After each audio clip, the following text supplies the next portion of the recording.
Hello বন্ধুরা, আজকে বানাবো আমের আচার। যেহেতু গরম পড়ে গেছে, এখন তো আমের আচার খেতে একদম দারুণ টেস্ট লাগবে।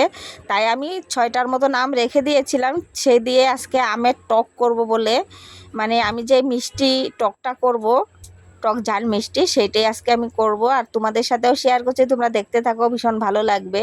আমের খোসা প্রথমে ছাড়িয়ে নিচ্ছি। আমের খোসা ছাড়ানোর পর আমটাকে কেটে নেব। যেহেতু এখন আমের আঁটি এখনও শক্ত হয়নি, তবে শক্ত আমের আঁটি হলে কিন্তু আমের আচার মানে টক খেতে ভীষণই ভালো লাগে। তো এখন তো আমের সিজন, কিন্তু এই পাশের বাড়ি যে আম গাছটা ভেঙে পড়েছিল, সেখান থেকে আম নিয়ে আসছিলাম। সেই আমগুলো এখন আমি কয়েকটা রেখে দিয়েছি, আর বাকিটা তো আচারের জন্য আমি কেটে দিয়েছি। তারপরে যেই তো আমের আঁটি শক্ত হয় নাই, তাই আমের আঁটিটা কিন্তু আর রাখা যাবে না, এটা ফেলে দিতে হবে। এটা না ফেললে ভীষণ তিতো হয়ে যাবে আর কালোও হয়ে যাবে। তো দেখো, কেটে সঙ্গে সঙ্গে আমি জলে ভিজিয়ে দিচ্ছি, যাতে আমার আমটা কালো না হয় আর কালারটাও যাতে সুন্দর থাকে। মানে যতটুকু কষ আছে এই জলের মধ্যে এখন ছেড়ে দিবে কাটতে কাটতে। তো সমস্ত আম কেটে আমি জলের মধ্যে দিয়ে দিচ্ছি। তারপরে আমগুলোকে একটু ভাপিয়ে নিব, যেহেতু কচি আম। তো কচি আমের আচার খেতেও কিন্তু খুব খারাপ লাগে না, ভালোই লাগে। তবে আঠিটা হলে একটু মানে কামড়িয়ে কামড়িয়ে খেতে ভালো লাগে। তো যেহেতু আঠিটা এখনও টাইট হয় নাই, তাই আমার একটু ভাপিয়ে নিতে হবে, না হলে কিন্তু কালো হতে পারে বা কষ ভাবটা লাগতে পারে। তো দেখো, কিছুক্ষণ আমি ভিজিয়ে রাখার পরে দেখো আমি আমগুলো কাটতে কাটতে অনেকটাই জলটা কালো হয়ে গেছে। এখন এই জলের থেকে তুলে নিব, একটু ধুয়ে নিব। ধুয়ে নিয়ে কড়ার মধ্যে জল দিয়ে সেখানে অল্প ভাপিয়ে নিব। তবে কিন্তু খুব বেশি সিদ্ধ করা যাবে না, হালকা একটু সিদ্ধ করে আমি নামিয়ে নেব। খুব বেশি সিদ্ধ হয়ে গেলে তাহলে আমের যা মানে টক ভাব আছে পুরোটাই চলে গেলে কিন্তু ভালো লাগবে না। তাই যাতে একদম সিদ্ধটা গেলা গেলা না হয়, সেই পর্যায়ে রেখে কিন্তু আমি একটু ফুটিয়ে নিয়ে শুধু নামিয়ে নিচ্ছি। আর আমের কালারটাও দেখো চেঞ্জ হয়ে গেছে, আর কিন্তু কালো হয়নি। তো এখন জলটা ঝরিয়ে নিয়ে এসে তারপরে এই যে স্পেশালিশ আমের টকের জন্য স্পেশালিশ মশলা করছি, দিয়ে দিচ্ছি মরিচ সস, গোটা ধনিয়া, দুটো শুকনা লঙ্কা, একটু ঝাল ঝাল। আর এই যে মশলাটাতে দেওয়াতেই কিন্তু ফ্লেভারটা অনেকটা সুন্দর লাগে আমার কাছে, তাই আমি এই মশলাটা কিন্তু যখনই টক করি তখনই আমি দিয়ে দিই। তো টক ঝাল মিষ্টি হবে আচারটা, খেতেও ভালো লাগবে। তো পুরো ডিটেলস তোমাদেরকে দেখিয়ে দিচ্ছি। আর মশলাগুলো হালকা হালকা নেড়ে চেড়ে একদম সুন্দর করে একটু ব্রাউন অবধি ভেজে তারপরে নামিয়ে নেব। খুব বেশি ভাজলে কিন্তু তিতো হয়ে যায় মশলা। তো দুটো লঙ্কাকেও আরেকটু ভেজে নিয়েছিলাম। তারপরে এখন আবার কড়াই বসিয়ে এখন ফাইনালি টকটা করব। তো কড়াইয়ের মধ্যে দিয়ে দিব সরষের তেল। আর সরষের তেলে কিন্তু আমের টক খেতে ভালো লাগে, এখানে রিফাইন তেল দিলে একদমই ভালো লাগে না।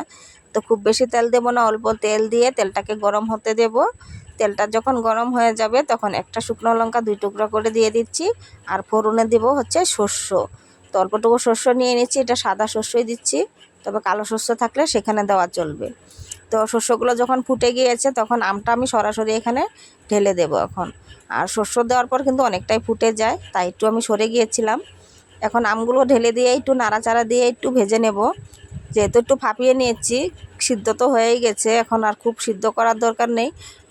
এইভাবেই আমি একটু শুকনো কড়াইতে এখন একটু ভেজে নিয়ে 1-2 মিনিট নাড়াচাড়া দিয়ে এখন এখন চিনিটা অ্যাড করে দেব পরিমাণ মতো। যেহেতু টক ঝাল মিষ্টি বানাবো, আর সামান্য পরিমাণে নুন দিয়ে দিচ্ছি, নুন না দিলে কিন্তু খেতে ভালো লাগবে না। তো অল্প একটু নুন দিয়ে চিনির পরিমাণটা বেশি দিয়ে তারপর একটু নাড়াচাড়া দিয়ে চিনিটা একটু গলে যাওয়া অবধি মানে অপেক্ষা করব। তো একটু নাড়াচাড়া দিয়ে এখন আমি ঘেঁটে দিচ্ছি, তাতে কি হবে চিনিটাও একদম মেল্ট হয়ে যাবে আর আমের ভিতর অবধি কিন্তু এই চিনির রসটা ঢুকে যাবে। এভাবে টক করে খেলে কিন্তু ভীষণই ভালো লাগে। যেহেতু গরম সিজন, একদম বিয়েবাড়ি একটা ফিল আসবে, ভীষণ ভালো লাগে। তো গরম দিনে যদি কোনো বিয়েবাড়িতে করা হয় টক, তাহলে কিন্তু আমের টক বেশিরভাগ করে থাকে। সেই স্টাইলে করছি। সামান্য 1 চিমটি হলুদটা দিচ্ছি। তো চাইলে তোমরা নাও দিতে পারো, 1 চিমটি দেওয়ার কারণে কি হবে, কালারটা খুব সুন্দর দেখা যাবে। তো 1 চিমটির মতোই দিয়েছি, হলুদটা খুব বেশি দেওয়া যাবে না, তাহলে গন্ধ হয়ে যাবে। তো সামান্য একটু হলুদ দেওয়ার পরেও দেখো কালারটা কত সুন্দর লাগছে। আর এটা ফুটা অবধি কিন্তু আরও অনেকটাই সুন্দর হয়ে যাবে, গাঢ়ও হয়ে যাবে। তো একটু সময় ফুটিয়ে নিতে হবে, 2-3 মিনিটের মতো জলটাকে একটু শুকিয়ে নিতে হবে। বেশ ভালো লাগে, আমাদের ঘরে সবাই কিন্তু এই আমের টক খেতে ভালো পছন্দ করে। তো এখন বেশ কিছুক্ষণ ফুটার পরে যেই মশলাটা আমি ভেজে রেখেছিলাম, সেই মশলাটা আদা থেতো করে অল্প একটু মশলা দিয়ে দিচ্ছি এখান থেকে, কারণ এটার ফ্লেভারটা খুব সুন্দর আসে। এই মশলাটা দেওয়ার কারণে আচারের টেস্টটা যে দুগুণা কিন্তু বেড়ে যায়। তারপর একটু নাড়াচাড়া দিয়ে তারপর নামিয়ে নেব, খুব বেশি দেরি করব না। সব কিছু এখানে দেওয়া হয়ে গেছে। তো অবশ্যই তোমরা বাসায় একবার ট্রাই করে দেখতে পারো, ভীষণই ভালো লাগে এখন অবধি যারা আমের টক বানাতে জানো না। তো আশা করছি আজকে রেসিপি দেখার পরে তোমাদের কোনো অসুবিধাই হবে না। তো এখন আমি নামিয়ে নেব। তো দেখো বন্ধুরা, নামিয়ে নিয়েছি একটা থালার মধ্যে করে। আর কত সুন্দর হয়েছে, আর গ্রেভি হয়ে গেছে, একদম আঠালো আমটা ছিল, তাই এত সুন্দর হয়েছে। আর খেতেও কিন্তু ভীষণ টেস্ট। তো নুন চিনিটা একটু টেস্ট করে তারপরে আমি নামিয়ে নিচ্ছিলাম। তো সব কিছুই পারফেক্ট আছে, সব কিছু পারফেক্ট থাকলে খেতেও ভালো লাগে। আর আমটা ধরার সঙ্গে সঙ্গে দেখো চামচ দিয়ে একদম সুন্দরভাবে কেটে যাচ্ছে মিষ্টির মতন।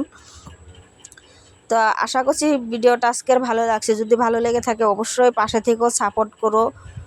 আশা রাখছি পরের নতুন কিছু ভিডিও নিয়ে আসবো আবারও। তো আজকের রেসিপিটা বন্ধুরা তোমাদের কেমন লাগছে অবশ্যই কমেন্ট করে জানিও, জানাতে একদমই ভুলো না। এখনও গরম অবস্থায় আছে টকটা, যখন ঠান্ডা হবে তখন কিন্তু আর একটু গাঢ় হয়ে যাবে। ভাত খাওয়ার লাস্টে যদি এমন একটু আচার খাওয়া যায়, সত্যি করে মনটা কিন্তু একদম জুড়িয়ে যায়, যেহেতু গরম পড়েছে না। তো আজকের রেসিপির থেকে বিদায় নিচ্ছি বন্ধুরা, ভালো থেকো, সুস্থ থেকো।